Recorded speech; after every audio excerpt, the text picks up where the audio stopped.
Welcome in, everybody. Today is Wednesday, October 16th. As of this build coming out, it is part of our bi-weekly build series, and it's going to be done in the format of our no-nonsense guide. So if you like the format, you like the cheat sheet, you like the layout, please subscribe. Please check out some of my other content.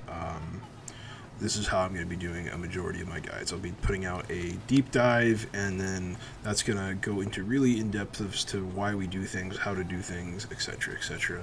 Then I'm going to have a no-nonsense version that is just cut and dry. Here's your cheat sheet. Here are the essentials. Here's how to play it, and get it in as small, compact video as I possibly can. So, anyways, that being said, today we're doing our bi-weekly build, which is going to be the Great Value Pest. Basically, what our bi-weekly build series is, because this is a new series I'm doing, bi-weekly, every 2 weeks, the in-game shop, the black market, and the Jade vendor, like William Blackwood, they reset. They swap up what they've got to sale, and it changes, and it's a lot of old legacy weapons that you can't really get many other ways, or it's got to be part of some unique event that you have to farm. So I'm going to be, whenever these come around, I'm going to be putting out a video the following day with a build utilizing those weapons to maybe not their fullest potential, but to good potential. So that's what we got in front of us today. We're rocking the snow, as you can see here. We're doing a little 1v3 action, 1v4 action coming up here on the screen. Anyways, we're rocking the snow. Our weapons, we've got La Piquerie 3. It's going to be the poison long gun. We choose this because not only does the long gun offer us versatility and range, we don't necessarily have to be right up in somebody's face to do massive damage to them. It also offers us really high weak point damage, which is really significant in getting behind a lot of these players and then pumping their soft sides. So very notable, as well as the perks on this long gun. We've got the Toxic 3. So basically what that does is a portion of our damage, 20%, cannot be mitigated via bracing, which is significant. We also rot people's stamina out, so it makes it really difficult for players. We're on a snow, right? Snow is very slow. It makes it very difficult for players to trim sails because they have no stamina. They can't run. That's extremely beneficial for us. Now, it does kind of give us a deadlock because we're not the fastest, so if we need to put distance between ourselves and somebody, like later in this video you guys will see I fight a sandbook that has demi cannons, and when I engage from a very close distance because it was a 1v1 and I was trying to be respectful and stuff. But had that been an open world encounter, I would have played maximum range and just been very adamant not to let him get close to me, breaking his sails as much as I could, managing his stamina the best I could. And that would let me be a lot more aggressive because I don't have to worry about bracing as much. Anyways, moving on, our auxiliary is Le Flux. This is a mortar. It leaves a damage over time effect. It's not very good.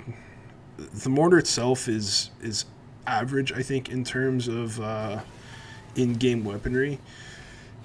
With some of the furniture we're rocking, it's actually a little bit better because it has a faster reload speed. We've got the mortar reload speed up 15% faster than any other mortar will reload, but the impact damage of it and the damage over time, which is the big selling point on it, is really, really mediocre.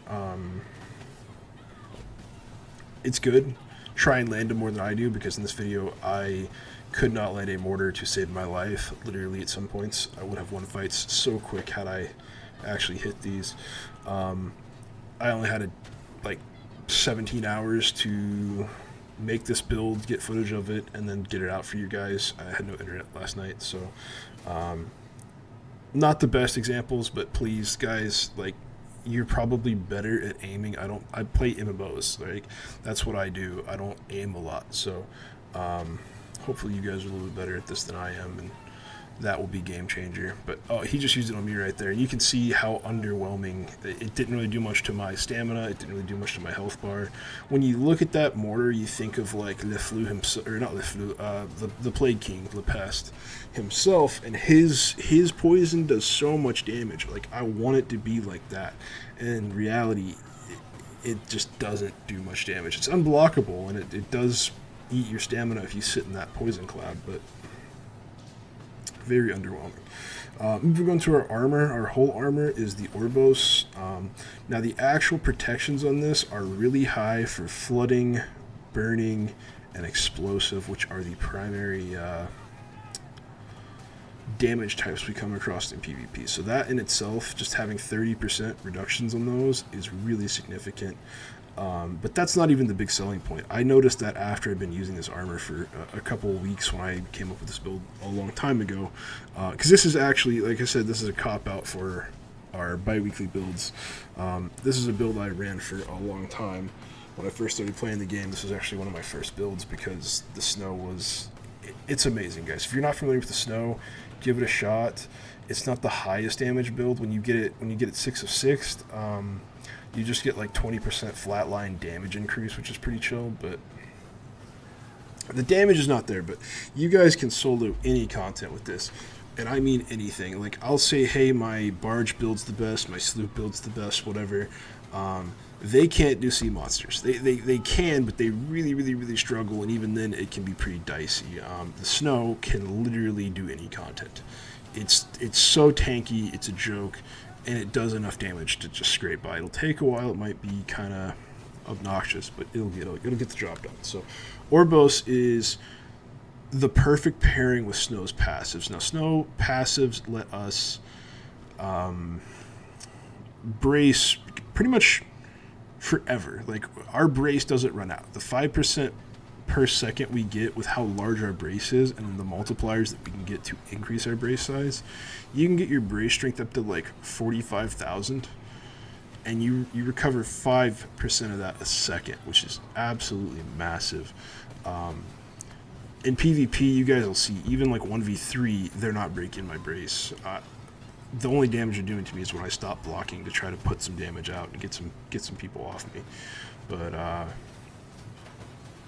yeah, the snow is huge. And then basically with the Orbos armor, whenever we stop bracing, all that damage we mitigated, which can be extensive, heals us for 15% of it, which is really nice. The Orbos also passively clears off 100 severe damage a second, which is, for PvP guys, right now, the hot stuff, everybody loves severe damage. I don't know, I mean, I actually do know why. It's unmitigatable. It's detrimental if you let it stack up. Like, you need a way to clear it, and Orbos is the perfect way. So, anyways, moving on to furniture. Let's go ahead and talk about furniture. We have the water tank. This is just king for our stamina management. Like, you can play the snow without it, but I don't recommend it. This is just the peak quality of life, you know. Compagnie Spirit Locker, this is one of the things that's going to actually up our brace strength, if you see that right there. It also, when we're affected by status effects, which is pretty much always, is going to decrease the cost of bracing, which is pretty significant. And it's just going to increase our armor by a little bit. Medicine Cabinet is the counterplay for the poison weapons. This is just in case I find like a mirror build that's like running the same stuff I am. I did today, while I was recording, come across a couple brigantines that had essentially a mirror build for me. We beat them. It's obnoxious, and I didn't get very good footage of it, or I wasn't recording when I did. And it's whatever. Plaguebringer's Ward is pretty much the only damaging furniture piece we need here. It's going to decrease our reload time by 15%, which is astounding for a minor furniture. That is huge. It's going to increase our damage with the toxic weapons by 8% as well. Very huge. As far as the other two furniture pieces, Cursed Banner and the Powder House, they're just to kind of buff the mortar, but I really wasn't hitting the mortars, and I really wasn't in a position to use them very much today. So if you wanted to like flex those out with like Compagnie screens or something to help with the status effect damage, like the leather tanning stations, that would probably be ideal, because the damage, like the rot from being on fire, it really creeps with what we're going against. So that's notable.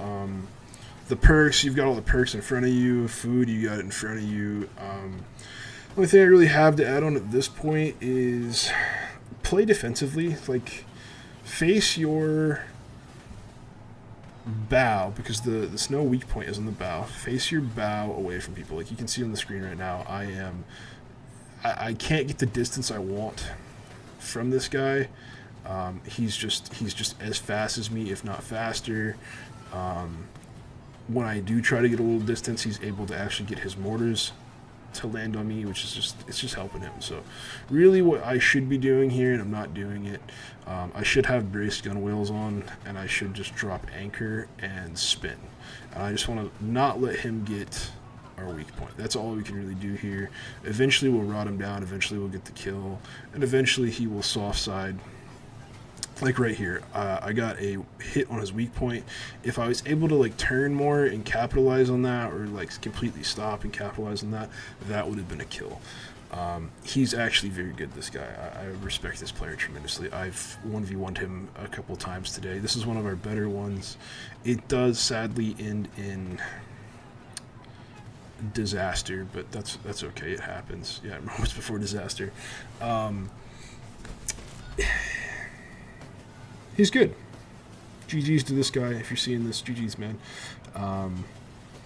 Sandbook is one of our counters.